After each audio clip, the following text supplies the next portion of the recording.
నమస్తే దోస్తులు, welcome back to జేష్వి official. ఈరోజు మనం గోంగూర గురించి మాట్లాడుకుందాం. గోంగూర మనకి ఎంతగా ఉపయోగపడుతుందో కూడా చూసేయండి మీరే. గోంగూర రక్తహీనతకు మంచిది. గోంగూరలో ఐరన్ ఎక్కువగా ఉంటుంది. హిమోగ్లోబిన్ పెరగడానికి సహాయపడుతుంది. జీర్ణక్రియను మెరుగుపరుస్తుంది. పులుపు గుణం వల్ల జీర్ణరసం స్రావడం పెరుగుతుంది. మలబద్ధకాన్ని తగ్గిస్తుంది. హృదయ ఆరోగ్యానికి, కొలెస్ట్రాల్ తగ్గించడంలో సహాయపడుతుంది. గుండె ఆరోగ్యాన్ని కాపాడుతుంది. ఎముకల బలం, కాల్షియం, మెగ్నీషియం ఉండడం వల్ల ఎముకలు బలంగా ఉంటాయి.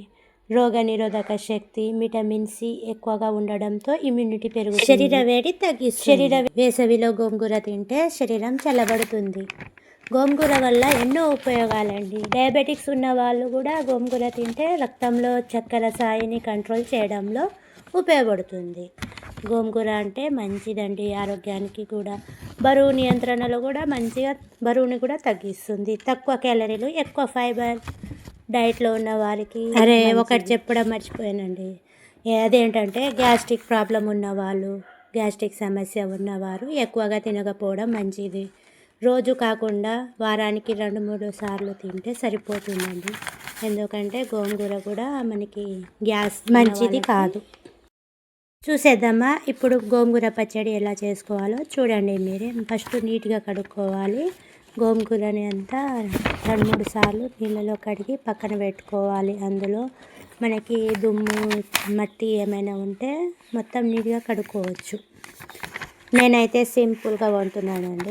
ఒక గిన్నె తీసుకొని నీళ్లు, టమాటాలు, పచ్చిమిర్చి వేసి అందులో వేసుకోవాలి. స్టవ్ ఆన్ చేయాలి. స్టవ్ ఆన్ చేసుకున్న తర్వాత టమాటాలు, పచ్చిమిర్చి, గోంగూర కడిగినవి నీట్గా నీళ్ళు పోసి కొన్ని దాన్ని ఉడికించాలి. ఉడికించి మెత్తగా ఉడికే వరకు ఉంచాలి. చూడండి మీరు ఎలా ఉడుకుతుందో ఒకసారి. నీళ్ళు అయితే ఎక్కువగా పోసుకోవద్దు. నీళ్ళు ఎక్కువ పోయడం వల్ల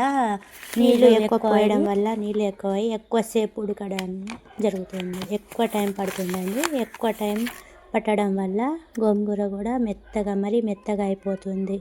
ముందుగా మనం ఉడికించుకున్న టమాటా పచ్చిమిర్చి ఫ్లేవర్లో వస్తే స్టవ్ ఆఫ్ చేసేయాలి. ఆ తర్వాత నేనైతే నువ్వులను తీసుకుంటున్నాను. నువ్వులు వేయడం వల్ల కూడా టేస్ట్ అనేది మంచిగా వస్తుందండి. నువ్వులను ఒక గిన్నెలో వేసుకొని వేయించుకోవాలి. వేయించుకున్న తర్వాత చూడండి ఏ విధంగా వేయించుకోవాలో. మరి ఎక్కువ బ్లాక్గా చేయొద్దు. గోల్డెన్ కలర్ వచ్చే వరకు వేయించుకోవాలి. వేయించడం అయిపోయిన తర్వాత మనము మిక్సీ గిన్నెలో తీసుకోవాలి. మిక్సీ గిన్నెలో వేసుకొని అందులో కొంచెం ఉప్పు, టేస్ట్కి తగినంత ఉప్పు వేసుకున్న చిటికెడు పసుపు కూడా వేసుకోవాలి. కొంచెం వేసుకోవాలి, మరి ఎక్కువ వేసుకోవద్దు. ఆ రెండు వేసుకున్న తర్వాత కొంచెం సేపు మిక్సీ పట్టాలండి. మిక్సీ అంటే మరీ మెత్తగా పట్టొద్దు, కొంచెం మామూలుగా ఒక స్టెప్. రోళ్ళు ఉన్న వాళ్ళు రోకలిలో వేస్తే ఇంకా టేస్ట్ వస్తుంది. కాకపోతే మా ఇంట్లో లేదని నేను మిక్సీలో పడుతున్నాను. చూడండి ఎంతసేపు మంచిగా మిక్సీలో.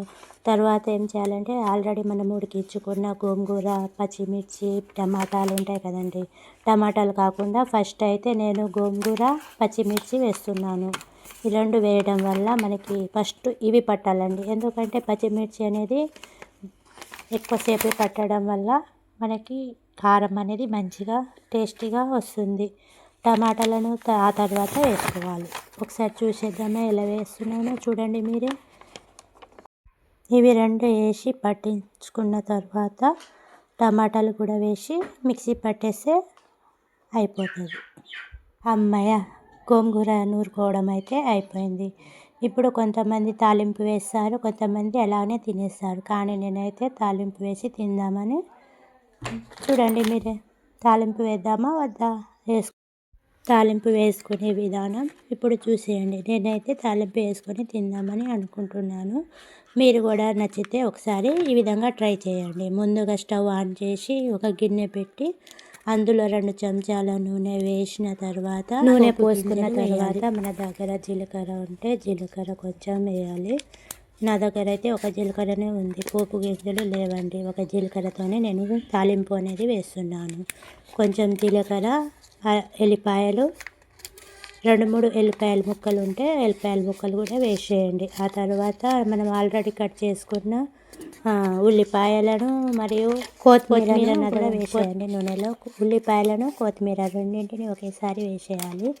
వేసుకున్న తర్వాత కలుపుకోవాలి. కలిపిన తర్వాత మనము ఆల్రెడీ కొత్తిమీర ఉంచినాం కదా, ఉల్లిపాయలు వేగిన తర్వాత మనం ఆల్రెడీ మిక్సీ పట్టిన గోంగూరను అందులో వేసేయాలి. వేసిన తర్వాత కలుపుకుంటే అంతే, రెడీ మన ఊరి గోంగూర చట్నీ అయితే రెడీ అయిపోయింది. ఈ గోంగూర చట్నీని వేడి వేడి అన్నంలో వేసుకొని కొంచెం నెయ్యి వేసి తింటే అబ్బాబాబా రుచే వేరండి. ఏ కూరలో లేని టేస్ట్ గోంగూరలో ఉంది. Please subscribe. నా ఛానల్ నచ్చితే సబ్స్క్రైబ్ చేసుకోండి, లైక్ చేయండి, కామెంట్ చేయండి. ఏదైనా తప్పులు ఉంటే క్షమించండి. Thank you very much.